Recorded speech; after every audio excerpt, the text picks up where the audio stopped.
Hi, welcome back to Fresh Faces New Ideas. My name's David.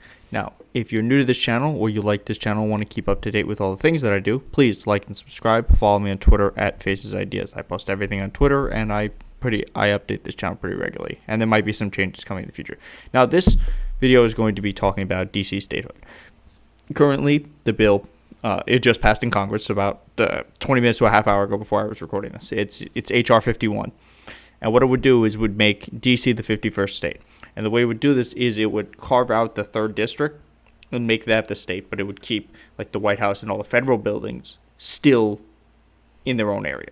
Because this is one of the big arguments is, you can't do it because it's, you can't have the seat of government as a state. But the way the Constitution is written is it has to be a maximum of 10 square miles. However, all they have to do is shrink the actual land around what is considered the Capitol to just like the White House, the Senate building, and the Congress building. So as long as they shrink that, which is something they can do. So originally it was up to 100 square miles, and then that got changed to 68 square miles, and that's its current shape like that now is because when they were changing the laws about who would actually have to give up slaves, they had to shift it so that it could so that people could still keep their slaves in the North.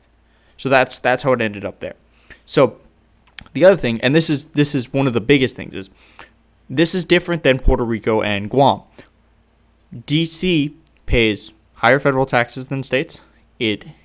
So that's the key. Remember, one of the arguments for the Revolutionary War was no taxation without representation, and they have a representative. They have one congressperson, but they have no senators. And this bill would give them 2 senators, and that's the crux of what the Republican argument is against. This is the real reason why they're arguing against it, is because of the senators. So on its face, the reasons for making DC a state are it's the right thing to do. So therefore, people arguing against it are on the wrong side. I don't care. We're going to go over some of their arguments, but look. It's the right thing to do because they don't really have representation. She's not really their representative doesn't really have voting power. Also, they get taxed. This would also be a security concern. So they have control of their own federal budget, which is something they had to fight for. They didn't get to like the 90s. They had to if they had access to being a state, then they would have access to their own National Guard, which means if something happens at the Capitol, you don't have to wait for Maryland to send troops. You could just send them from D.C. So something like January 6th happens again, you can respond faster. And just on that phase, as a security measure, you would imagine that people would want that. And part of the reasoning people got mad at Marion Bowser was like, hey, why didn't you send more help? Like, she couldn't. They don't have that authority. So by making it a state, it's actually a security issue. So let's go look through. Steve Scalise has the most aggressive and wrong statements on this, but some of the arguments against it have been it's too small. There's not enough people in the state. This was actually just made recently, even though Representative Mace was the one who was doing this. And she was standing in front of Liz Cheney, which is one of the 2 states that have smaller populations than D.C., Wyoming and Virginia. Are the 2 that they have smaller populations. Tom Cotton said that they don't have a productive economy. There's arguments that they don't have car dealerships, airports, or something else, which doesn't make sense because I don't know off the top of my head when the last state was introduced, but I'm pretty sure a fuck ton of them, they weren't cars. So how is that a measurement? So let's go look at what Steve Scalise had to say. And before we do this, I want to remind you who exactly Steve Scalise is. Steve Scalise should be famous for 2 things. One of them, he talks about whenever there's a shooting and the gun control, and that's his argument. It's also the only argument that Republicans have of actual left-wing shooting violence is when Steve Scalise in like 2016, 2017-ish got shot. He was shot at the Republican baseball game. And the guy was like vaguely left wing or like kind of a Bernie supporter or something like that. So they're like, oh, well, you see, the left does violence just as equivalent as the right does. And so that's his claim to fame there. unlike Gabby Gifford, who was shot in the head and has basically responded with guns are bad, and we have to stop people getting shot. So there's the difference there. The other thing is he has said in the past that he is David Duke without the baggage. That's not a title. Like, who says that? How is that something to be proud of? David Duke was a former Grand Wizard of the KKK. So if that's what you're putting out to people, that's not a good thing. And reminder, he's the minority whip. So he's like the number 2 or 3, because I think let's change to number 3 in the Republicans in the House. So let's take a look what his arguments are here. Let's see. The most recent iteration came from a memo circulated by House Minority Whip Steve Scalise. Let's see. His usual pattern of arguments: can't be a state because it lacks mines or lacks a car dealership. So these are 3 new rationales. The government is too incompetent to deserve. So first he argues that the budget is in deficit. However, what he attached is a 17-year-old report. And they had a $500 million in budget in 2020. So they had a $500 million surplus. Now, his argument is that the congressional prohibition on commuter taxes is a reason DC can't balance its budget, but DC does have a balanced budget. Congress is only able to enact the prohibition because DC is not a state. If the lack of a commuter tax is what prevents DC from balancing its budget, then statehood is the solution. Scalise's reasoning, such as it is utterly backwards. So his argument is because they don't have this tax, they can't be a state, and the solution to them having the tax, and the reason they don't have the tax is because they're not a state.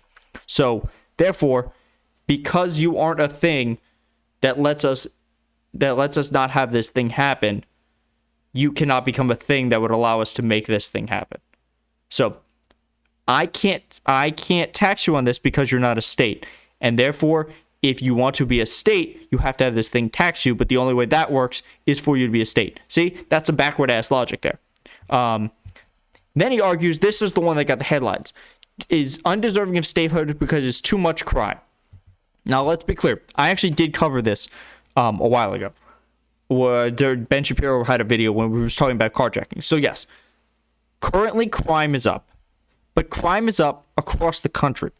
And the reasons for that is not because of government. Well, it is kind of because of government, but it is in a time of civil unrest, crime rises when the population is unable to take care of itself. So that's part of the rise in crime. We've been, through a historic pandemic. We've been through an historic economic downturn. There's been a ton of turmoil. That's why crime has risen. Another reason crime rises is in the 90s when they were pushing back against the war on drugs. So look, if you want the biggest factor to drop crime, end the war on drugs. And I'm going to probably talk about this tomorrow in my live stream. I'm going to go over different ways to deal with gun violence. But let's look into how ridiculous this argument is. In any case, it's unclear what the murder rate has to do for cause of statehood. The suggestion that a granted statehood should somehow worsen the crime problem is suggestion too preposterous to even for Steve Scalise. So that's the other thing. So his argument is there's too much crime, so if we make it a state, there's going to be more crime. However, if high levels of homicide were disqualification for statehood, Congress should seriously consider selling Steve Scalise's home state of Louisiana, the most murderous state in the Union, back to France. So his argument is you have too much crime, ignoring the fact that where he's from has more crime. And then this goes into his other argument, you're too corrupt. However, their argument goes back to the former mayor who's been dead for 6 years and hasn't been in office for 2 decades. Furtherly, he's saying this coming from the most corrupt state in the country.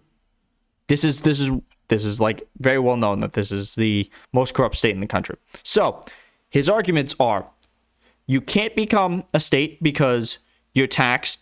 You can't get this tax, and the only way to get the tax is to be a state. So how is not giving them a state the answer to solving that? You have too much crime, even though I have more crime in my state. So that doesn't make sense. And you're too corrupt, even though my state is more corrupt, And the corruption I point to has been over almost 3 decades ago. So this is the problem. The other issue, let's go to Twitter, because Twitter's talking about this. Wyoming has 578,000 people, has 2 senators. DC has almost 200,000 more people, 46% black, has 0 senators. So this is when they this is the heart of the argument. They call this a power grab. They say, oh, they want to expand the liberal court to take over the government. First off, if your argument is no state can become a state because once you make it a state, it will never change its stripes, is absurd. Look, every time, I understand that Republicans argue that, they care about the Constitution, but they seem to not understand how elections work, which is probably why they keep trying to stop people from voting. When you have an election, you put up a candidate and I put up a candidate, and then we have a battle of ideas. And then the person who the people believe has the best ideas would win. That's how democracy is supposed to work. My ideas versus your ideas. Now, we're not going to get into gerrymandering or money in politics or voter suppression or any of that stuff. Just on the basis, that's how it's supposed to work. Also, if you say, oh, it's too blue, they just want to, just take it and just there's a power grab. So on that sense, you don't understand how our government works, and you should not be in government if that's your argument. Because I don't know if you know this, but Georgia just went blue. Georgia hasn't been a blue state in like 3 decades. So how does that make sense? If a state can change colors, another example would be swing states. If the state is a swing state, that means it goes back and forth regardless of who lives there, because you have to watch what the actual arguments are. So if you weren't afraid of democracy, your argument should be that yes, it is a blue state, but we're going to work to make it red. And why is it a blue state? Well, maybe because all of your policy points are unpopular, but that's a different story. So let's wrap this up. Look, DC should be a state. It is inexplicable, it is un-American for it not to be a state. These are Americans. You want to argue about Guam and Puerto Rico and all that? That's a different argument. DC is in the mainland. It is larger than states. The crime rate has nothing to do with it. If you want to worry about the constitutional issue about it, it's just a size issue. They can change that so the way the shape of the government falls under that purview. You want to argue about whether, it should be part of Maryland? That's not how that works either, because there's like a half a dozen states where that argument of you need a state to say that this part of their state can become a state, there's like a half dozen states where that argument doesn't apply. So, look, the real argument against DC statehood is it's going to give Democrats 2 Senate seats. And if that is your argument, you both don't believe in one of the founding reasons why America started, which is taxation without representation, which is what they have in D.C. They're taxed and they don't really have representation. Or you don't understand how democracy works, which is which the way the current Republican Party stands to be, is a pretty obvious statement. So the question is, which one? Do you not understand how America started? Do you not believe in democracy? Or are you just so afraid and too lazy to actually try to convince people that your arguments are better that you just don't want it to happen? So please, let me know in the comments what the actual arguments are from Republicans, because they're all garbage. They all are.